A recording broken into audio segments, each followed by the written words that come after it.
All right, folks, welcome to the video. Anthony Special here with Hawkeye Traders. Super excited to bring you this intraday NASDAQ analysis. And it was so obvious and easy to be found by simply understanding the Hawkeye volume and price action methodology. Because at the end of the day, guys, I don't care what you put on your chart. If understanding the volume and price action doesn't come first, all of the rest, I hate to say this, it's just extra, okay? Now, if that extra, quote unquote, serves a purpose for your trading, wonderful, wonderful. But more often than not, the extra that you apply to your chart will only work under certain conditions where volume and price action can give you an insight to what may potentially happen next in all conditions and within all time frames, okay? That's the uniqueness of volume and price action. It's always there, right? And when there is a relationship that occurs, which we'll teach you, right? I'm not going to just give you the indicators and say, well, good luck. No. I'm going to provide you with the Hawkeye Mastery Library so that you can understand when and where that relationship occurs that you could potentially profit from as long as you have a trade plan and a risk management plan designed to take advantage of it, right? Like, that's what we're here for. We all trade every day. Whether you're a day trader, a swing trader, position trader, it doesn't matter, all right? The fact of the matter, it doesn't matter, right? What matters is that you understand the relationship between volume and price action first, and anything that you add beyond that, as long as it serves a purpose, it's fine. But foundationally, look at my screen. What do you see? You see volume, you see price action. That's it. Because that's all I need. And that's all I care about. All right? So I want you to take a look here. This is the NASDAQ 100 futures. This is a 3-minute chart. So that means every candle represents 3 minutes of price action, or a 3-minute rotation, it's commonly called.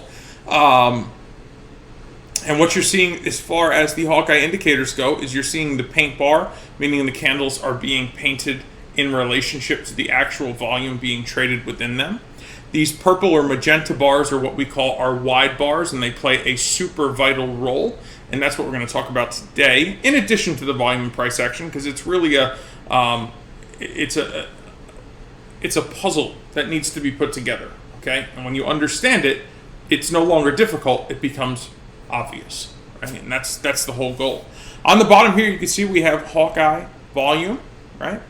And we have our Hawkeye radar dots. So these radar dots tell us, in relationship to the prior bars, are we experiencing high volume, ultra high volume, or even ultra low volume, right? Because those could be indications of something about to transpire in the market. So I want to bring your attention to the opening bell here, okay? I'm going to just drop a line on here so that it's very obvious. In case you're having a little trouble seeing it, that is the opening bell. That's the U.S. Open. So it's 9:30 a.m. Eastern Standard Time. Okay, so that's New York time, Eastern Seaboard time. And I want you to look at this very specifically. Okay? Notice this is the highest volume traded so far in the Globex session from the prior night when it reopened. Okay? Highest volume traded. We have a red volume radar dot. Okay? So that means I need to pay attention. And we print a wide bar additionally. What does the wide bar have to do with this? Well, the wide bar tells me that there is greater than volatility compared to prior bars. It's warning me that something could transpire next. So I tell traders all the time, the best thing you could do is look left. Why? Because looking left, believe it or not, will provide you with quite a bit of insight, right? It's like looking at a roadmap. If I just look at one candle at a time, I don't get any knowledge, right? But if I look left, I go, okay, where did the prior high of the session occur? That's probably pretty meaningful, right? Where's the overnight high in relationship? Okay, so we got that high up there, mark that white, okay? And prior to that high, we had a little kind of awkward, I wouldn't call it necessarily a double top, but we also placed another high here. On our way up, we failed to kind of push through that. So that tells me that this area is pretty meaningful. All right, and I want to now take note, what happened at these prior highs? Well, I have a wide bar, which brings me to, hey, I should be paying attention. In fact, not only do I have a wide bar, I have something called a red top. What's a red top? Good question. I'll give you the answer. When a newly appointed high is placed on high selling volume, right? So it's red and it's made a new top, right? So it's called a red top. Pretty simple.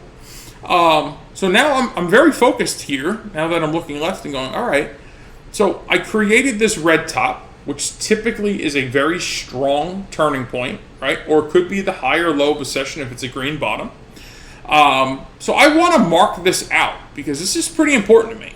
Highest candle printed thus far on ultra high selling volume at 8:15 in the morning. So I'm pretty interested in this candle, right? So I'm going to just mark that candle off, and I'm going to just zoom out and kind of run it here.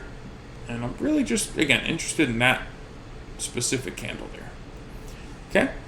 So I have ultra high selling volume with a red top at 8:15 a.m. Eastern Standard Time.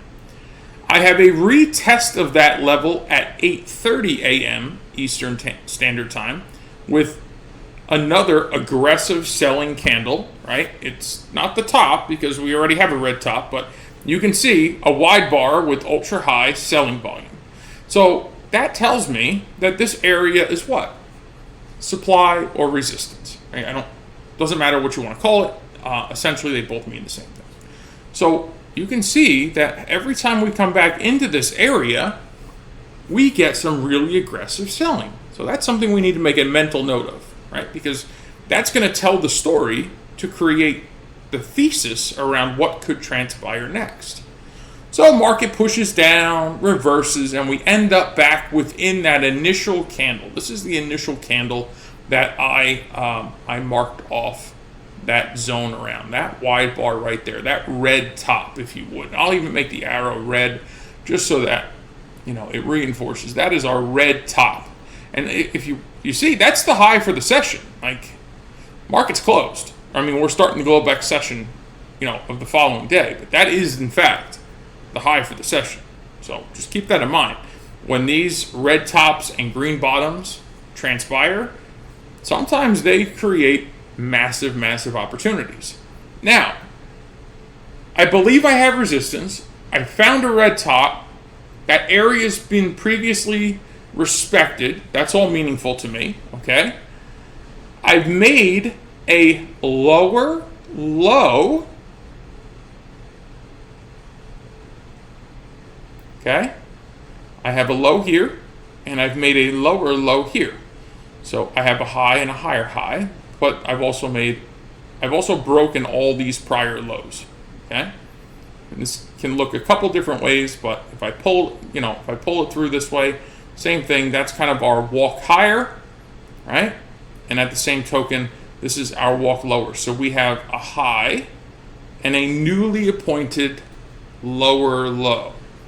What does that tell me? Well, it tells me that the red top is pretty meaningful, okay?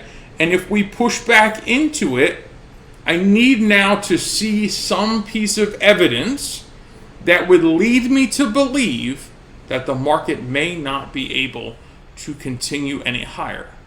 Well, guess what we get at 9:30 a.m. Eastern Standard Time, okay? We get the opening bell, right? We get the highest volume printed, I believe, the entire session, right? Am I wrong? Oh, we got some here at the closing bell, but yeah, I would call that the high. I mean, it's certainly the highest to our point where we're currently analyzing the market, and just about as high as the closing bell. I want you to notice something very specific. We print another wide bar, which brings our attention to it.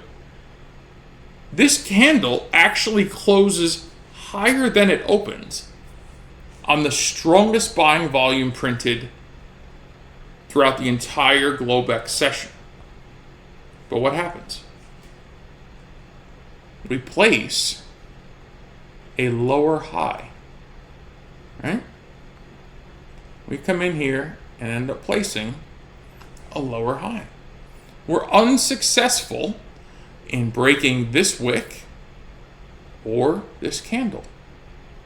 So if we have the strongest buying in a 3-minute rotation throughout the entire session, shouldn't we be making a new high? Shouldn't we be advancing, right, beyond any resistance? But we're not. So what does that tell me? That tells me that if we're unsuccessful in closing above the wick of this candle, okay, this candle right here that came in hot, and I'm talking about hot, highest volume printed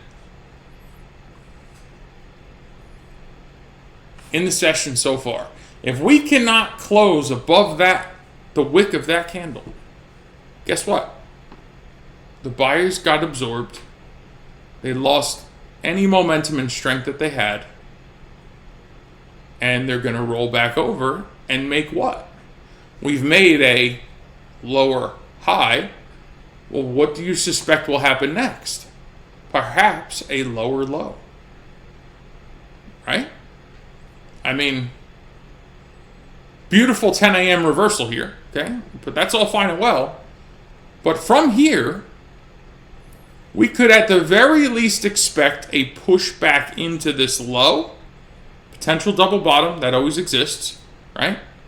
But since we've made a lower high, we should make a lower low.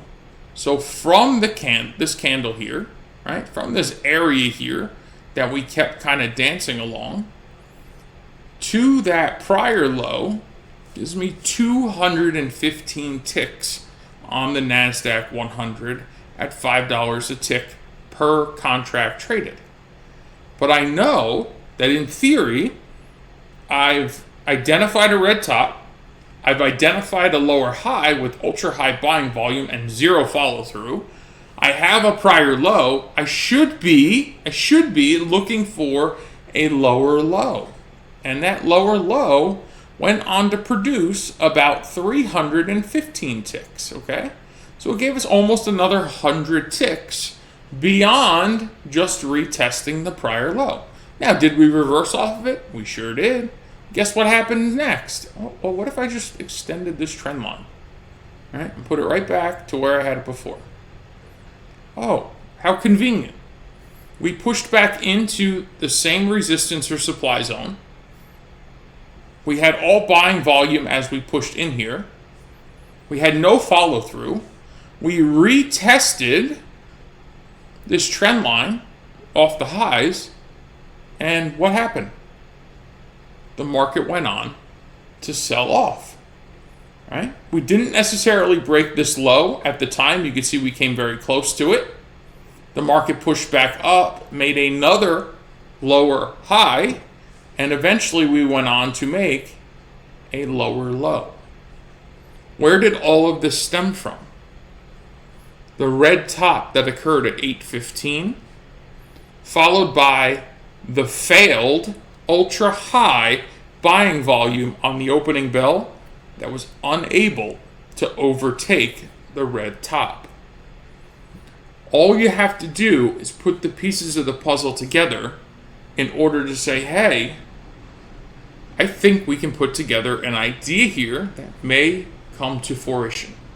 All right? Now, just so I'm clear, I was watching the NASDAQ on a 3-minute chart this morning as this was transpiring. Okay?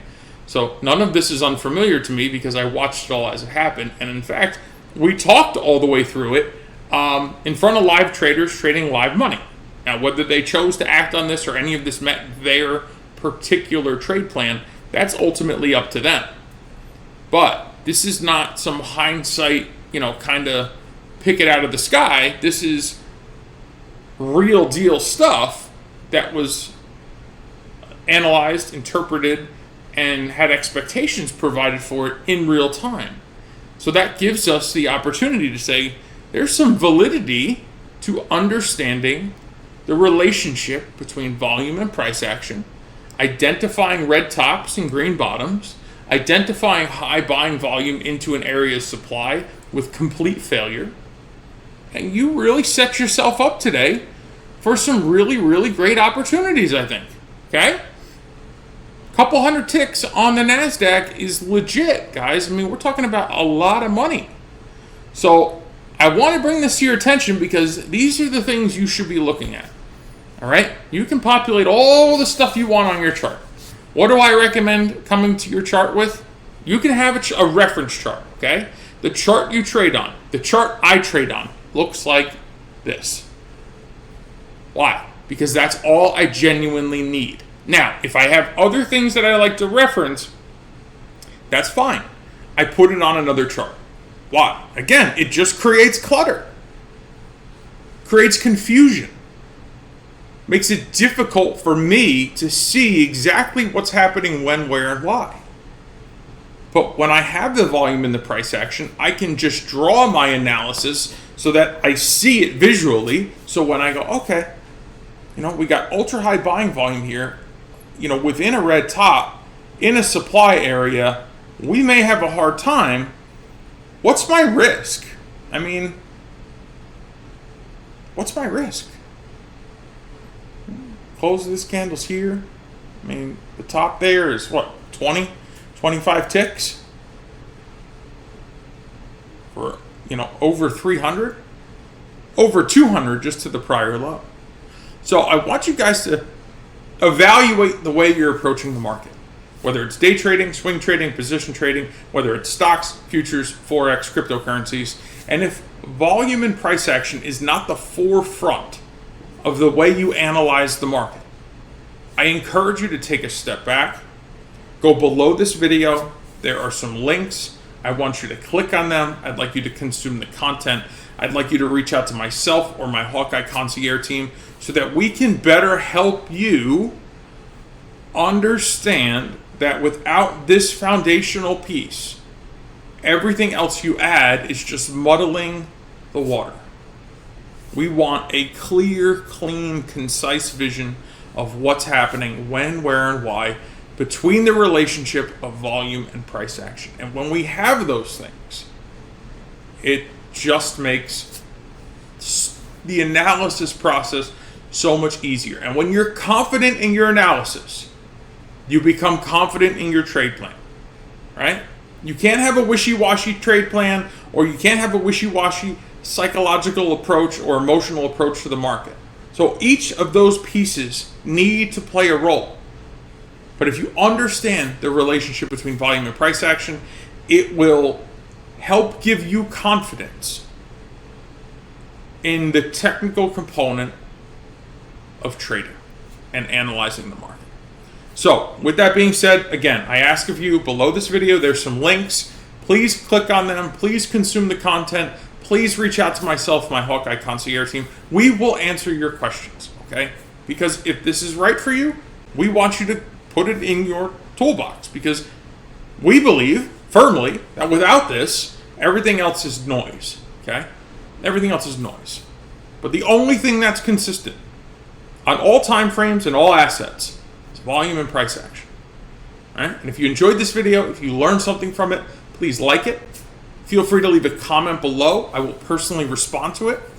All right? And if you haven't subscribed to the channel yet, please do so you don't miss the next educational video. All right, guys, I appreciate each and every one of you. Thank you so much for being here, and I hope you enjoyed. I will see you in the next video. God bless, and have a beautiful day.